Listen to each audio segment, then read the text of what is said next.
खजाने की चाबी। यदि आप मेरी चैनल में नए हो तो मेरी चैनल को सब्सक्राइब करें, शेयर करें और लाइक करें।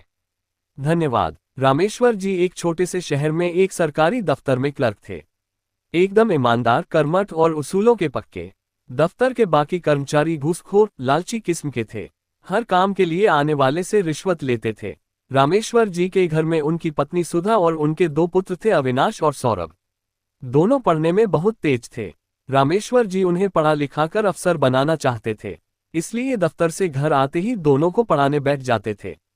एक दिन रामेश्वर जी की दफ्तर से छुट्टी थी। पूरे घर ने उस दिन सफाई करने की ठान ली। बहुत दिनों से घर में सफाई नहीं हुई थी। सभी को काम बांट दिए गए। जैसे सुधा को रसोई साफ करनी थी, दोनों बेटों और रामेश्वर जी को बेडरूम और ड्राइंग रूम साफ करना था। सबसे पहले रामेश्वर जी और उनके दोनों बेटों ने ड्राइंग रूम को साफ किया, उसके बाद वे तीनों बेडरूम में पहुंच गए। सफाई करते करते रामेश्वर जी ने बड़ा सा लकड़ी का बॉक्स निकाला, उसे साफ किया। ये देखकर अविनाश ने पूछा, पापा इसमें क्या है? ये सुनकर रामेश्वर जी ने कहा, कुछ नहीं बेटे, बस ऐसे ही कुछ पुराना सामान है। तब सौरभ बोला, पापा खोलो न इसे, हमें भी दिखाओ क्या है इसमें। रामेश्वर जी ने गुस्सा होते हुए कहा, तुम्हें कहा न कि इसमें पुराना सामान है। जब तुम बड़े हो जाओगे तब तुम्हें यह मिल जाएगा, देखते रहना, अभी नहीं। अविनाश बोला, पापा क्या आपने इसमें कोई खजाना छिपा रखा है? सौरभ ने भी उसकी बात का समर्थन करते हुए कहा, हाँ पापा, मुझे लगता है आपने हमसे छिपाकर पैसा रख रखा है और हम इतनी गरीबी में जिंदगी गुजार रहे हैं। रामेश्वर जी को गुस्सा तो आ रहा था, लेकिन उन्होंने समझाते हुए कहा, नहीं बेटा, ऐसी बात नहीं है, मैंने तुमसे कुछ नहीं छुपा रखा, वैसे इसमें पैसे नहीं हैं, मेरा यकीन करो। शोर सुनकर सुधा जी रसोई से बाहर आ गई। अरे क्या हुआ, इतना शोर क्यों मचा रखा है? तब तक दोनों बच्चे गुस्सा होकर बाहर निकल जाते हैं।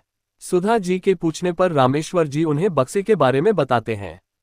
सुधा जी, तो आप बक्सा खोलकर दिखा देते। रामेश्वर जी ने समझाते हुए कहा, बच्चों को अपने पिता की बात पर भरोसा होना चाहिए। अब तो ये समझो ये बक्सा नहीं तिजोरी है, और खबरदार जो तुमने इसके बारे में उन दोनों से कोई बात की। दोनों मिलकर सफाई करते हैं। दोनों बच्चे शाम को घर वापस आते हैं। दोनों गुस्सा थे। अगले दिन से जैसे दुनिया ही बदल गई। दोनों कल तक जहां अपने माता पिता की इज्जत करते थे, वहां आज दोनों नफरत करने लगे। अविनाश और सौरभ को लगने लगा कि उसके पिता ने बहुत दौलत जमा कर रखी है और हमेशा गरीबी का रोना रोकर उन्हें हर चीज के लिए मना कर देते थे।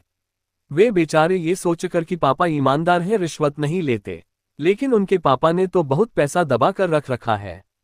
सुबह दोनों स्कूल चले जाते हैं, लेकिन वहां भी उनका पढ़ाई में मन नहीं लगता। इधर रामेश्वर जी भी जब ऑफिस पहुंचते हैं तो उनका काम में मन नहीं लगता। सुधा जी बेमन से घर का काम निपटा रही थी। पूरे घर का माहौल बदल गया था। दोपहर को दोनों बच्चे घर आते हैं। रास्ते में उन्होंने प्लान बनाया था कि घर जाकर सबसे पहले उस बक्से की चाबी ढूंढेंगे। घर आकर उन्होंने सुधा जी से भी ढंग से बात नहीं की, खाना खाकर अपने कमरे में चले गए। कुछ देर बाद सुधा जी घर का सामान लेने बाजार गईं। उनके जाते ही दोनों ने चाबी ढूंढना शुरू कर दिया। पूरा घर छान मारा, लेकिन उन्हें कहीं भी उस बड़े से ताले की चाबी नहीं मिली।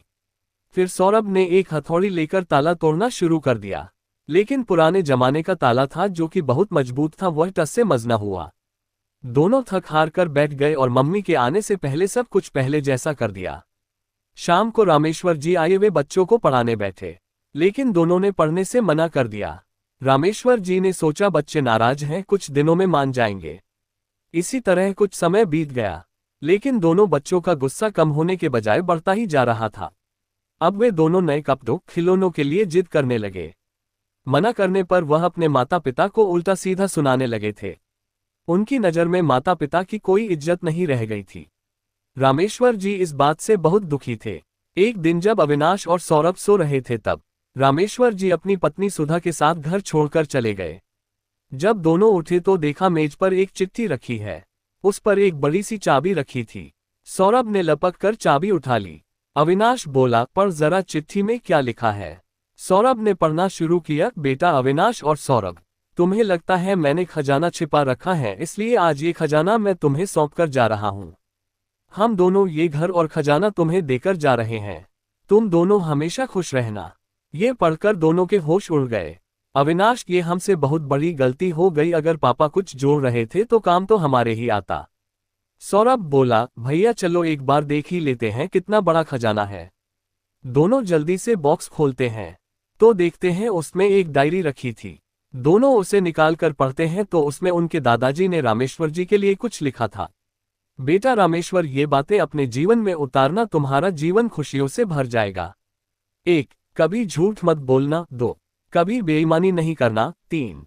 कभी काम से जी मत चुराना। 4. अपने से बड़ों का सम्मान करना। 5. पैसों का कभी लालच मत करना। यही जीवन का सबसे बड़ा खजाना है, ये वो दौलत है जो कोई तुमसे कभी नहीं छीन सकता। दोनों डायरी पढ़कर रोने लगते हैं। अविनाश कहता है, हमारे पापा अपने पिता के आदर्शों पर चल रहे थे और हम उनसे उल्टे। वे सच कह रहे थे, हम झूठ समझ रहे थे। वे ईमानदारी से चल रहे थे, हम उन्हें बेईमान समझ रहे थे। वे मेहनत से अपना काम करते थे, हम उन्हें रिश्वतखोर समझ रहे थे।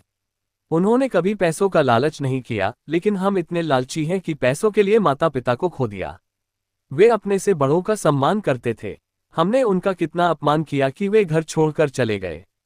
दोनों सब कुछ छोड़कर माता पिता को ढूंढने के लिए चलने की तैयारी करते हैं। घर का ताला बंद करके जैसे ही बाहर निकलते हैं, सामने से रामेश्वर जी और सुधा जी आते दिखाई देते हैं। दोनों बच्चे उनसे लिपट जाते हैं और रोने लगते हैं। रामेश्वर जी कहते हैं, बेटा तुम्हें सही रास्ते पर लाने के लिए ही हम चले गए थे। दोनों उनके पैरों में गिरकर माफी मांगने लगते हैं और उस दिन से दोनों माता पिता की सेवा करने लगते हैं। पूरी कहानी सुनने के लिए धन्यवाद।